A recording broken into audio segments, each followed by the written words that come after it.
বাংলাদেশের সাথে সংযুক্ত আরব আমিরাত এবং পাকিস্তানের সাথে সিরিজে বাংলাদেশের স্কোয়াড ঘোষণা করেছে। বাংলাদেশের স্কোয়াডে যারা আসেন তারা হলেন: number 1 Liton Kumar Das, number 2 Tanzid Hasan Tamim, number 3 Parvez Hossain Emon, number 4 Soumya Sarkar, number 5 Najmul Hossain Shanto, number 6 Towhid Hridoy, number 7 Shamim Hossain Patwari,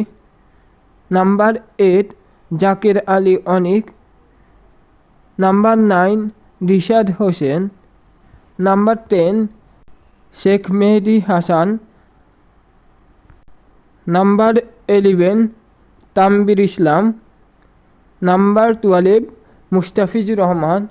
number 13 Hasan Mahmud,